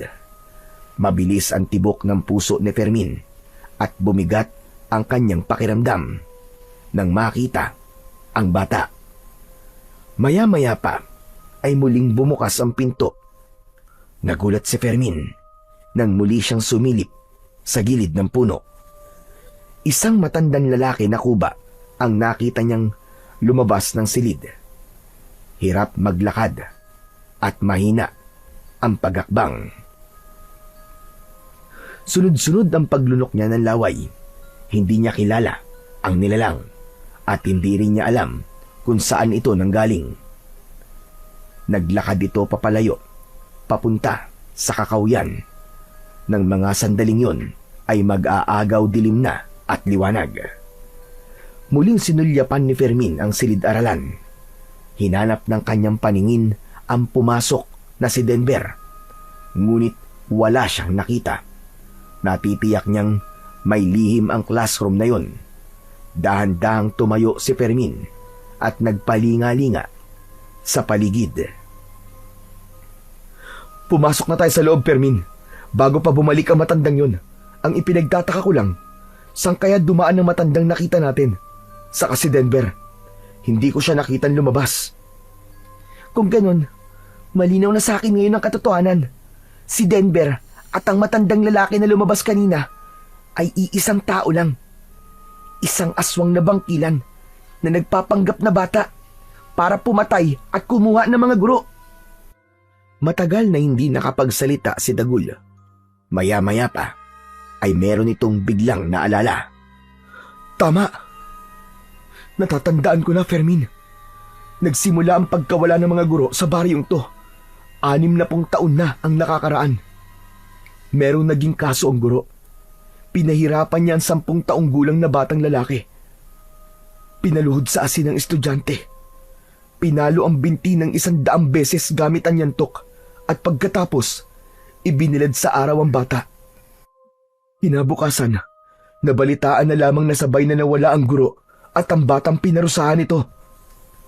Kung ganun, maaaring 70 taon na siya ngayon at yun ang tunay na edad ng aswang na yun. Halika, alamin natin kung anong meron sa loob. Natitiyak ko na nasa pisara pa rin ang sagot sa katanungan natin. Mabilis at malalaki ang hakbang ni Fermin nang pumasok siya sa loob ng kanyang classroom. Halos mabingi siya sa malakas na pagtibok ng kanyang puso. Agad nilang nilapitan ang pisara. Subalit sumalubong naman sa kanila ang masangsang at mabahong singaw ng silid. Biglang kinabahan si Fermin. Hindi niya napigilan ang kanyang sarili na hawakan ng pisara dahil sa biglang paglangit-ngit nito na parang tunog ng pinto ay nag-alala si Fermin. Hinawakan niya ang gilid ng pisara at dahil hindi maayos ang pagkakalapat ng blackboard sa dingding, bumukas yun at mas lalo niyang naamoy ang mabahong singaw nito na parabang nabubulok na laman ng tao. Nanginginig ang kanyang tuhod at sinilip ang likod ng pisara. Pinto! Merong hagdan! Pababa sa ilalim! Sinasabi ko na nga ba't merong silid? Isang sikretong pintuan. Baka dito niya itinatago ang mga gurong kinukuha niya. Teka, merong hagdan pababa. Ang mabuti papasukin na natin. Kapag nagkataon, natagpuan ko na rin ang lagusan papunta sa mundo ko. Maingat na pinasok ni Fermin ang loob ng silid na yon. Nakita niya ang hagdan pababa sa madilim na bahagi ng pintuan. Diyos ko, anong klaseng lugar to? Napakabaho. Nakakasuka ang amoy. Tangka na sanang bababa ng hagdanan si Fermin nang marinig ang boses ng kanyang ama. Bumundol ang kaba sa kanyang dibdib. Binilisan niya ang pagbaba sa hagdan. Mabuti na lang at merong nag-iisang gasera na nakasabit sa kisame ng batong pader ng kwarto. Hindi siya maaaring magkamali. Ang lagusan ay papunta sa isang kuweba. Merong mga nagkalat na buto ng tao sa mabuhangin na sahig ng kuweba, habang ang ingay ay umaalingaw-ngaw sa loob. Anak! Pakawalan mo ako rito! Buhay pa nanay mo! Kasama ko siya ngayon! Nangihina na siya dahil sa gutom. Tubig lang ipinapainom sa kanya ng hayop na Denver na yon. Siya ang aswang, anak! Nahuli niya ako at ikinulong niya kami rito! Diyos ko, salamat po't walang nangyaring masama kay nanay. Alam ko na po kung sino ang aswang, si Denver po. Hindi siya totoong bata, kundi isang matandang lalaki. Nagiiganti siya sa mga guro. Iniisip niya na lahat ng guro ay masama. Tay, si nanay po, nasan siya? Nandito siya, anak. Bilisan mo, pakawalan mo ko. Kailangan mailigtas natin si Tera. Nakita ni Fermin na nakahiga ang kanyang ina sa hita ni Mang Emil, habang nakagapos ang kamay nito sa likod. Merong sugat sa braso si Aling Tera, indikasyong sinubukan ni Aling Tera na lumaban kay Denver. Ngunit kahit bata pa ang anyo ni Denver, kakaiba pa rin ang lakas nito. Mabuti na lang at hindi hinayaan ng Panginoon na mamatay ang kanyang ina. Agad na kumilos si Fermin. Kinalagan niya ng tali si Mang Emil. Saktong inaalalayan niyang tumayo ang nangihina niyang ina, ay biglang dumating si Denver. Nagkatinginan ang mga ito at hindi nila alam ang kanilang gagawin. Hinugot ni Fermin ang mutya ng 2 buntot ng inkantadong butiki mula sa kanyang bulsa, saka iwinasiwas sa ere. Lumiwanag ang kanyang sandata, subalit hindi naman natinag si Denver. Pinaghandaan ko na ang oras ng paggarap natin.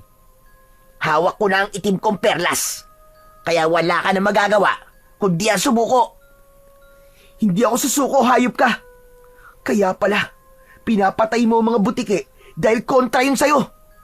Bakit kailangan mong gawin to? Idadamay mo pa ang mga walang kasalanan. Dahil pare-pareho laban sila. Magpasalamat ka at binuhay ko pa ang nanay mo. Meron pang konting awa na natitira sa dibdib ko dahil naging mabuti siyang guro sa akin. Pero ngayong kompleto na kayo, isasabay ko na rin siya sa pagpatay ko sa inyo. Walang dapat na makaalam ng tungkol sa sekreto ko. Kaya kailangan niyong mamatay lahat. Walang lihim na hindi nabubunyag. Kaya kahit mapatay mo man kami, lalabas at lalabas pa rin ang katotohanan. Mag-iingat ka sa kanya, Fermin. Malakas ang kutob ko na balot ng proteksyon ng lugar na to laban sa'yo. Huwag ka mag-alala, Dagul. Kailanman ay hindi mananalo ang kasamaan laban sa puwersa ng kabutihan. Ang kabutihan pa rin ang mananaig at naniniwala ko. Ito na rin ang magiging katapusan mo. Hayop kang Denver ka! Kayo ang pumasok sa kuta ko. Kaya kayo ang tatapusin ko. Pagmasdan mo, Fermin, kung gaano kalakas ang kapangyarihan ko. Tay, ilayo niyo po si nanay. Magtago po muna kayo. Mag-iingat ka, anak. Mula sa kanilang harapan ay kitang-kita ni Fermin ang pagbabagong nangyari kay Denver. Ang balat nito ay kumulubot, ang likod ay yumuko, at ang tinig ay naging garalgal na tila ba alingaw-ngaw na mga nawawan ng kaluluwa. Nakakakilabot ang mapula nitong mga mata na tila isa yung nagbabagang bolang apoy. Ang mga balahibo sa katawan ay naging kasing tigas ng alambre na kayang bumutas ng katawan ng tao.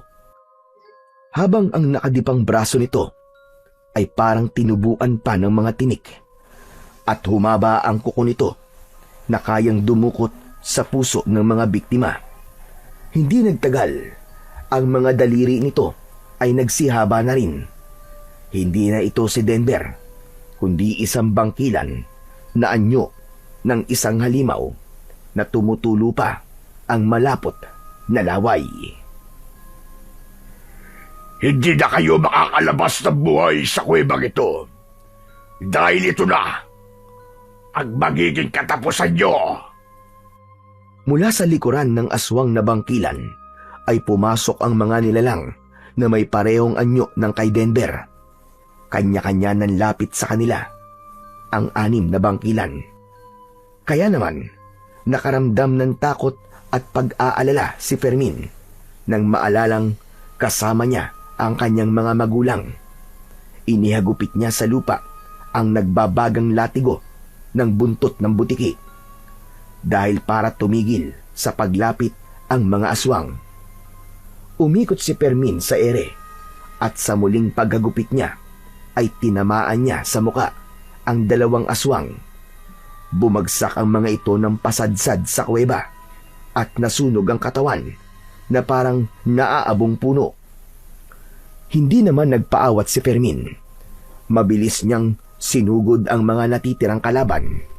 Si Denver ay iniiwasan ang bawat paglagitik ng latigo sa katawan nito. Sa una ay nahirapan kumilos si Fermin dahil maliit lamang ang espasyo sa loob ng kuweba. Ngunit sadyang makapangyarihan ang kanyang mutya.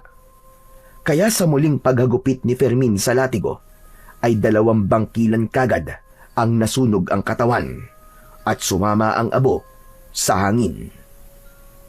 Umaangil ang mga natitirang bangkilan dahil sa nasaksihan ng mga ito kung gaano kalakas ang sandata ni Fermin.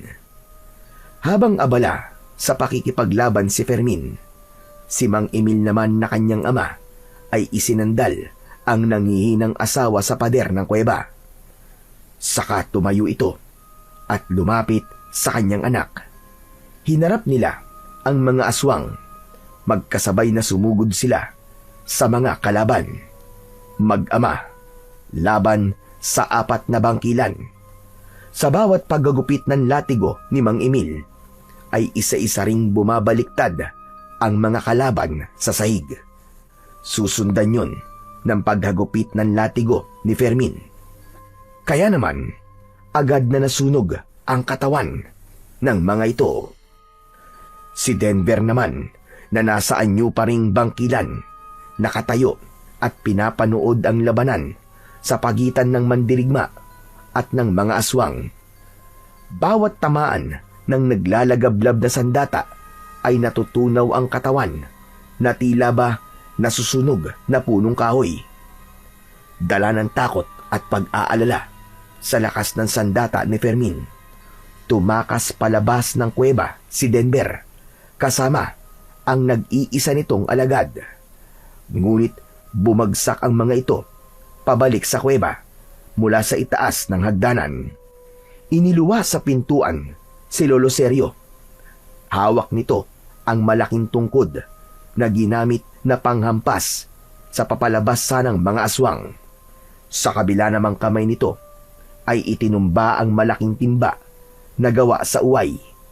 Itinaktak ng matanda ang timba at kanya-kanya ng gapang ang mga butiki mula sa lalagyan. Nagkikikisay sa takot ang pinuno ng mga aswang.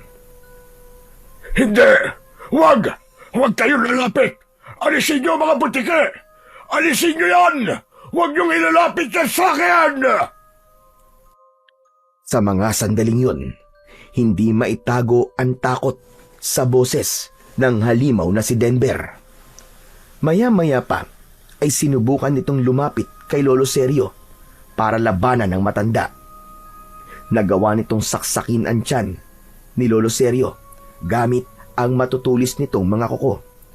Ngunit naging maagap naman si Mang Emil. Nahila nito ang matanda, kaya nakawala sa pag-atake ng pinuno ng aswang. Sinamantala ni Fermin ang pagkakataon. Agad niyang hinagupit ng nagbabaga niyang latigo ang isang bangkilan. Tinamaan ito sa likod at kagad na nasunog. Sinubukan ni Fermin na atakihin ng latigo ang bangkilan na si Denver. Subalit hindi ito nasaktan dahil sa perlas na nasa kamay nito, habang si Dagul ay tila kinakausap ang mga nagkalat na butiki sa dingding at sahig. Saka ito humarap sa kanya. Ito na ang tamang pagkakataon, Fermin. Gawin mo na. Takot siya at makakaramdam ng panghihina kung makakarinig siya ng sabay-sabay na paghuni ng mga butiki. Saka mo lang siya mapapatay dahil mawawalan siya ng lakas na hawakan ang sarili niyang perlas. Sige na, Fermin! Gawin mo na! Itinaas ni Fermin ang kanyang kamay na merong hawak na latigo. Lumiyab ang kanyang sandata. Halos sabay-sabay na humuni ang mga butiki. Nakakabingi ang tunog. Tinakluban ni Denver ang tenga nito at napaluhod sa lupa dahil sa labis na sakit. Tama na!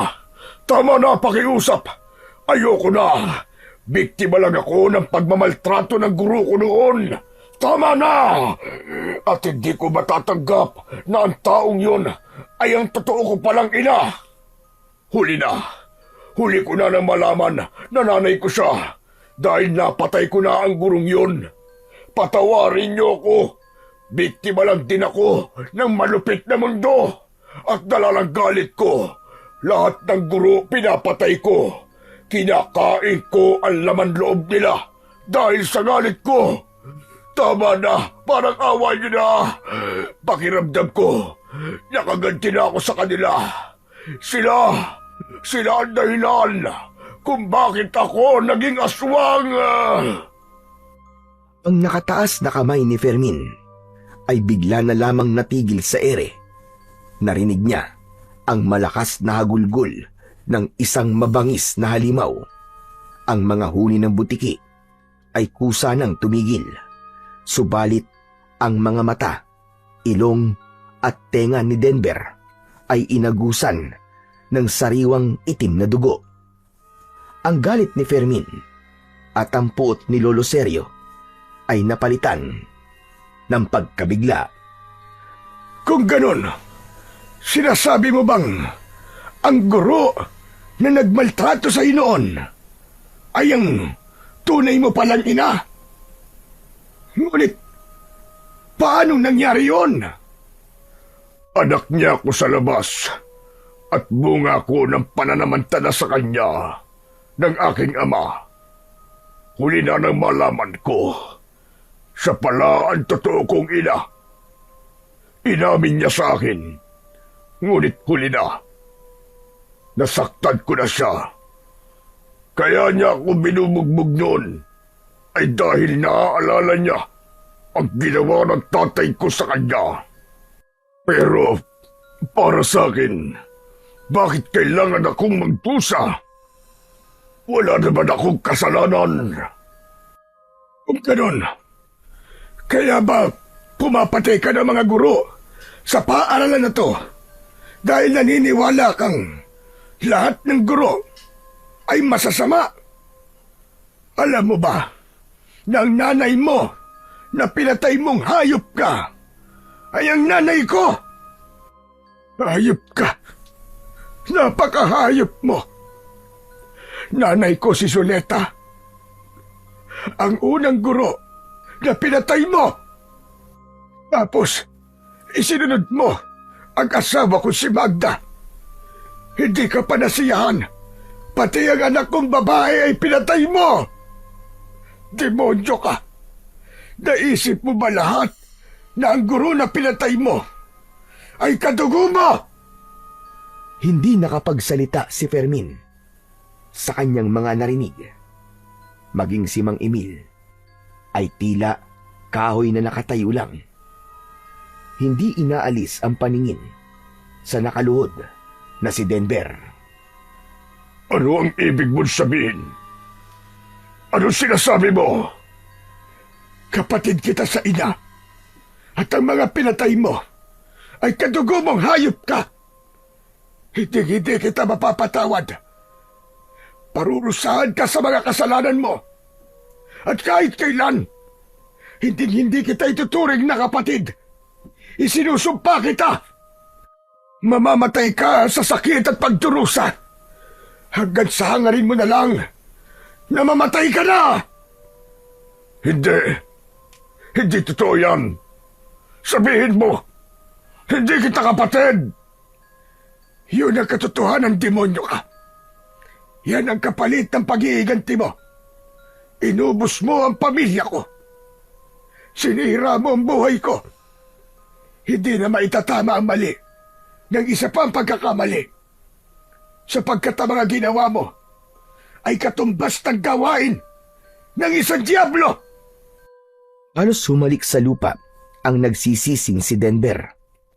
Mula sa kanyang anyo bilang isang aswang na bangkilan, bumalik ito sa tunay nitong anyo. Hindi ng isang bata o aswang, kundi isang matandang lalaki na kuba. Hindi maaaring magkamali si Fermin. Yun ang matandang nakita niyang lumabas ng classroom. Isang mahinang matanda na punong-puno ng pagsisisi. Ang katotohanan ay nalantad sa kanilang lahat. Itinapon nito ang itim na perlas at humingi ng tawad. Gumulong ang bilog na perlas at tumigil sa paanan ni Fermin. Agad niya yung hinagupit ng kanyang latigo at mula sa kanyang harapan ay nabasag ang perlas na parang babasaging baso.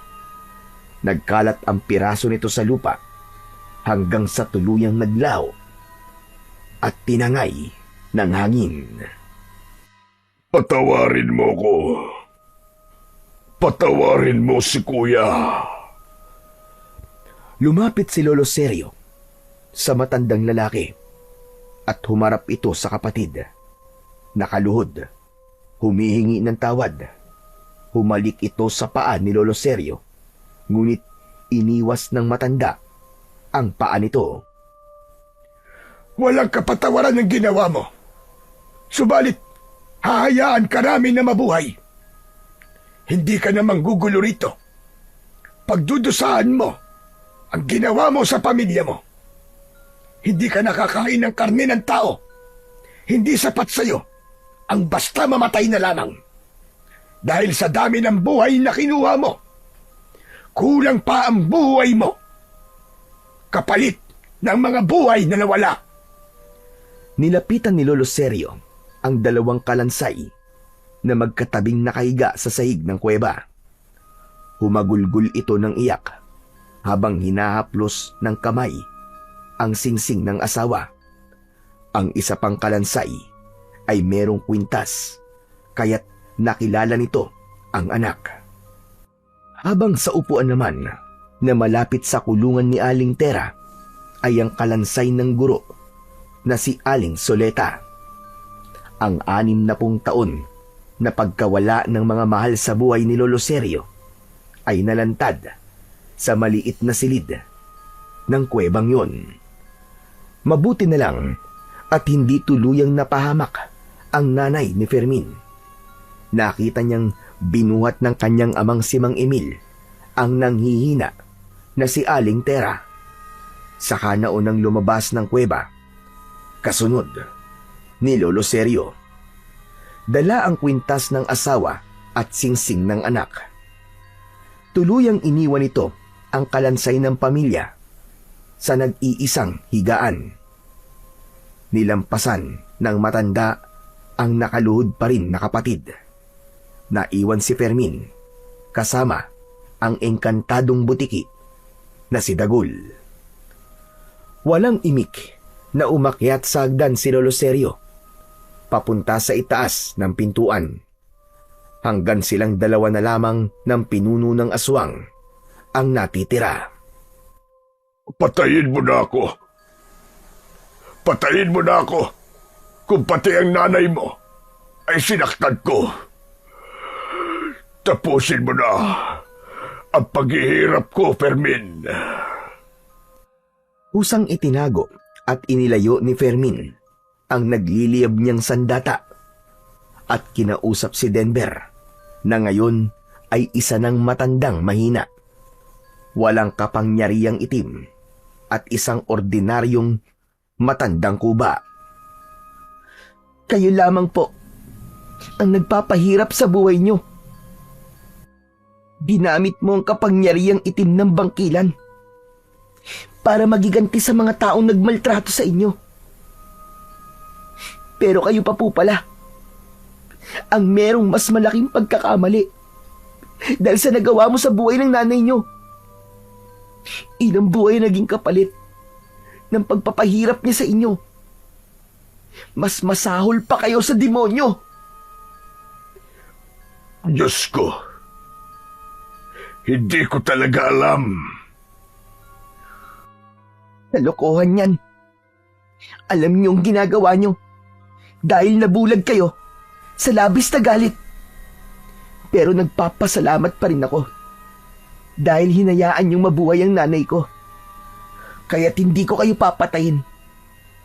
Kung may konsensya pang natitira sa pagkatao niyo, haharapin niyo po ang kaparusahang nararapat sa inyo. Akma na sanang tatalikod si Fermin. Ngunit ang dingding ng kuweba ay bumukas. Lumitaw ang kulay berding liwanag na merong hugis pabilog. Kasunod ng pagsasalita ng matandang si Denver. Bumukas na ang lagusan ng mundo ng mga ikanto. Lumitaw sa balikat ni Fermin ang butiki na si Dagul. Bumalot ang liwanag sa katawan nito at nagkaroon ng hugis bilang isang tao, ngunit kakaiba ang muka. Singkit ang mga mata. Matulis ang dalawang tenga nito. Kulay dilaw ang buhok sa ulo, habang kulay asul ang mga mata at berde ang kulay ng labi. Dagul? Dagul, ikaw ba yan? Oo, ako nga to. Nagbukas na ang lagusan dahil winasak mo na ang itim na perlas. Subalit ang kapangyarihang taglay ng latigo ay mananatili na sa kamay mo. Ingatan mo ang mutya, Fermin. Maraming salamat, kaibigan, sa pagtulong mo sa akin. Natalo mo ang mga aswang na bangkilan at naipaunawa mo sa kanya ang kahalagahan ng pagsisisi sa mga nagawa niyang kasalanan. Bilang kaparusahan sa mga nagawa niyang kasalanan, gagawin ko siyang butiki habang buhay at hindi na kailanman magiging halimaw. Biglang lumiwanag ang paligid at pinalibutan ng usok ang katawan ng nakaluhod na si Lolo Denver. Tanggapin mo ang parusang nararapat para sa iyo. Tinatanggap ko. Mahal na inkantadong butiki ang parusa. Ihingi mo ko ng tawad sa kapatid ko, Fermin. Pumikit ang matanda at sa isang iglap ay naging isang kulay itim na butiki si Denver. Nanlalaki ang mga mata ni Fermin sa nakitang pagbabago ng anyo ng matanda. Napalitan din ng lungkot ang puso ni Fermin. Dahil sa ganoong parusa, natapos ang kasamaan ng isang nilalang. Pinagmasdan ni Fermin ang kanyang mga kamay. Naroon ang latigo. Unti-unti nang bumabalik sa dati ang kanyang sandata. Naging buntot muli ito ng butiki. Si Dagul naman ay pumasok na sa lagusan ng mundo ng engkanto, habang ang butiki na si Denver ay gumapang sa pader ng kuweba, kasama ang mga butiki na nakadikit sa pader na bato. Umakyat sa hagdan si Fermin. Pumunta sa itaas ng pintuan. Lumabas siya sa likod ng pisara at sinarayon. Nakita niyang naroon ang kanyang ina at ang kanyang ama. Nakaupo sa silya. Umiiyak na niyakap niya si Aling Tera. Si Lolo Seryo naman ay alam na rin ang nangyari sa kapatid. Bumakas ang lungkot sa mukha nito, ngunit nawala ang galit sa mga mata. Pagkatapos nilang mag-usap, ay nagpasya na silang umalis sa lugar na yon. Sama-samang naglakad ang apat papunta sa kanilang bahay, habang si Lolo Seryo ay nagpaalam naman sa kanila at nagpasalamat sa pagkakatuklas nila sa silid na yon ng paaralan. Nang gabing yon ay kumalat ang balita tungkol sa lihim na kuweba sa ilalim ng classroom. Nabigyan ng kasagutan ang mga nangyaring hiwaga sa baryo ng Marigondon.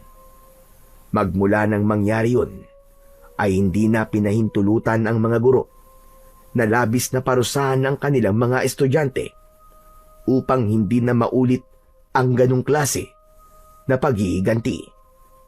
Sina Mang Emil at Fermin ay ipinagpatuloy ang pagiging manunugis ng aswang sa tulong ng kanilang mga sandatang latigo. Hindi nagtagal ay nagkaroon ng katahimikan ang buong baryo. Ang paghiganti ay hindi tunay na hustisya. Sa halip na magtuwid ng mali, madalas itong nagdudulot ng panibagong sakit at kaguluhan sa iba. Kung minsan ay kamatayan pa. Ang kasamaan ay parang apoy.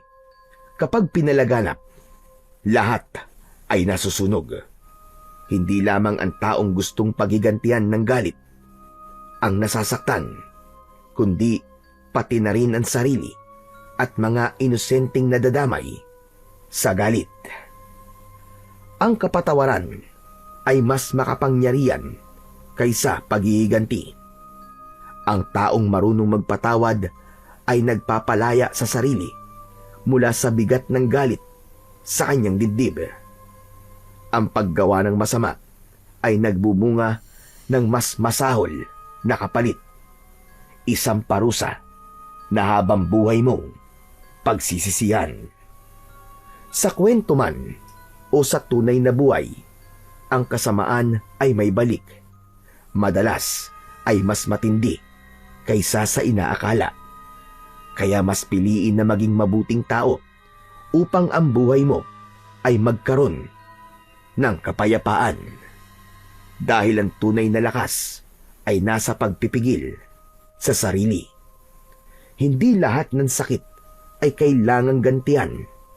Kung minsan, ang katahimikan ay mas makapangyarihan pa kaysa sa sigaw. Ang kwentong inyong napakinggan ay sumasalamin sa buhay ng isang taong punong-puno ng galit at paghihiganti.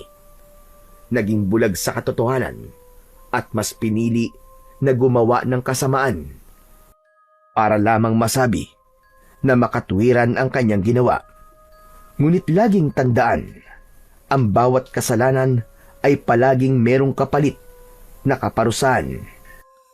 Kaya't piliin mong isuko ang sarili sa dakilang lumikha upang ang buhay mo ay magkaroon ng halaga.